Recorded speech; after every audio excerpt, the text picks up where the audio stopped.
Hello friends, मेरे YouTube channel the narrative nerve पर आपका दिल से स्वागत है। दोस्तों, आज के वीडियो में हम बात करेंगे धनतेरस की व्रत कथा के बारे में। कहा जाता है कि धनतेरस के दिन व्रत रखकर विशेष पूजा के साथ संपूर्ण कथा का पाठ करने से जीवन में धन और समृद्धि प्राप्त होती है और घर में हमेशा सुख शांति आती है। हिंदू धर्म में धनतेरस का पर्व दिवाली के त्योहार की शुरुआत के रूप में जाना जाता है। हर साल कई लोग धनतेरस की पूजा को पूरे विधि विधान के साथ करते हैं। इस दिन माता लक्ष्मी का पूजन विशेष होता है। इस साल धनतेरस का पर्व 29 अक्टूबर को मनाया जाएगा। कई लोग धनतेरस पर व्रत भी रखते हैं। इस व्रत को पूर्ण रूप से संपन्न धनतेरस की व्रत कथा के साथ किया जाता है। आज हम आपको धनतेरस की कथा के बारे में बताएंगे और इसका महत्व भी बताएंगे। दोस्तों, धनतेरस पर व्रत रखने का महत्व बहुत अधिक होता है। ज्यादातर लोग लक्ष्मी माता के साथ साथ धनतेरस पर कुबेर जी, धन्वंतरी देव व यमराज जी का पूजन भी करते हैं। कार्तिक माह की कृष्ण पक्ष की त्रयोदशी तिथि को हर वर्ष धनतेरस पर व्रत रखा जाता है। इस तिथि को धन त्रयोदशी के नाम से भी जाना जाता है। धनतेरस पर व्रत रखने से घर में धन की कमी नहीं होती है। इस दिन खरीदारी करने को बहुत शुभ माना जाता है। मान्यता है कि इस दिन सोना चांदी या बर्तन आदि खरीदने से घर में सुख और सौभाग्य का आगमन होता है। इस व्रत को रखने से संपत्ति में वृद्धि भी होती है। आइए अब जानते हैं धनतेरस की व्रत कथा के बारे में। एक समय भगवान विष्णु मृत्यु लोक में विचरण करने के लिए आ रहे थे। लक्ष्मी जी ने भी साथ चलने का आग्रह किया। विष्णु जी बोले, यदि मैं जो बात कहूँ तुम वैसा ही मानो तो चल सकती हो। लक्ष्मी जी ने स्वीकार किया और भगवान विष्णु लक्ष्मी जी सहित भूमंडल पर आ गए। कुछ देर बाद एक स्थान पर भगवान विष्णु लक्ष्मी जी से बोले, जब तक मैं ना आऊं तुम यहीं ठहरो। मैं दक्षिण दिशा की ओर जा रहा हूं, तुम उधर मत देखना। विष्णु जी के जाने पर लक्ष्मी जी को उत्सुकता हुई कि आखिर दक्षिण दिशा में क्या है जो मुझे मना किया जा रहा है, और भगवान स्वयं दक्षिण में क्यों गए? कोई तो रहस्य जरूर है। लक्ष्मी जी से रहा नहीं गया। जैसे ही भगवान ने राह पकड़ी वैसे ही माँ लक्ष्मी भी पीछे पीछे चल पड़ी।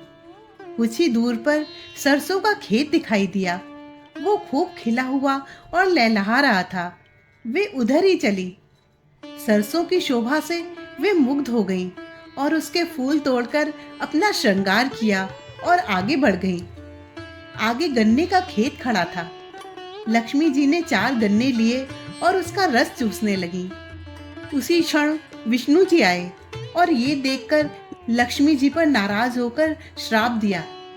मैंने तुम्हें इधर आने को मना किया था पर तुम नहीं मानी और ये किसान की चोरी का अपराध कर बैठी।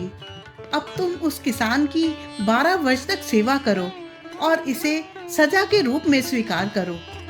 ऐसा कहकर भगवान उन्हें छोड़कर क्षीर सागर चले गए। लक्ष्मी जी किसान के घर रहने लगी। वो किसान बहुत गरीब था। लक्ष्मी जी ने किसान की पत्नी से कहा कि तुम स्नान कर पहले इसे मेरी बनाई देवी लक्ष्मी का पूजन करो।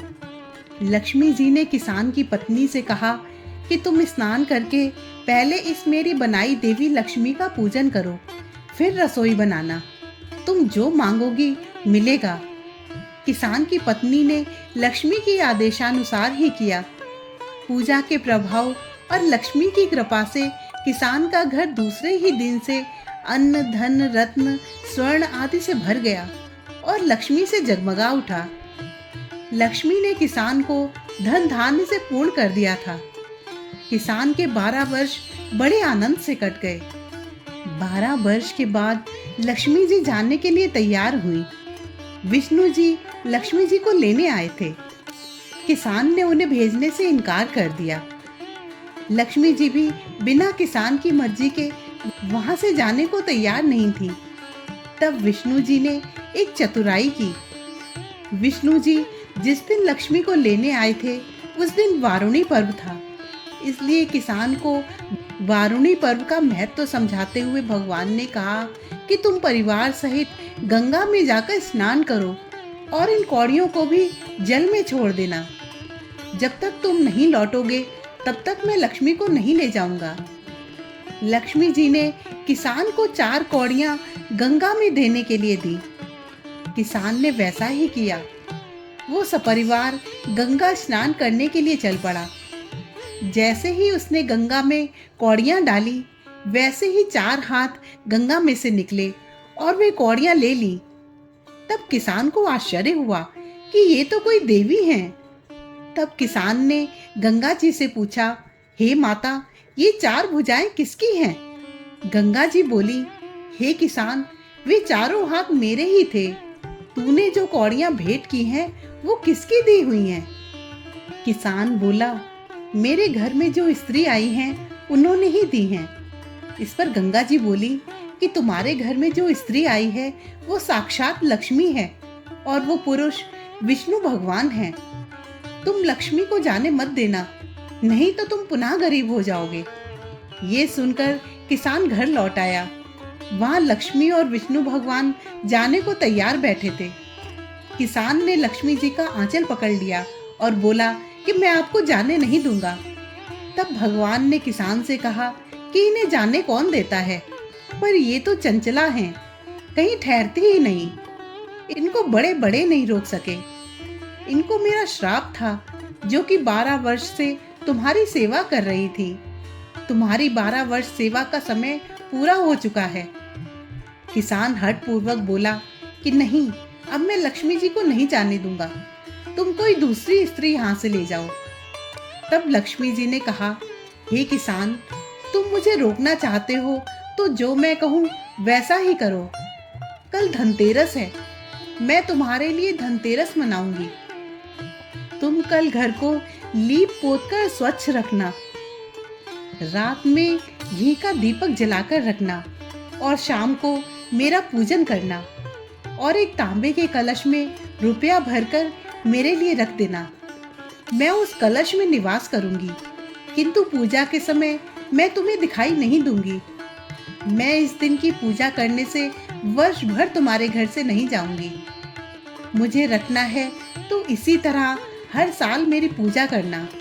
ये कहकर वे दीपकों के प्रकाश के साथ 10 दिशाओं में फैल गईं और भगवान देखते ही रह गए।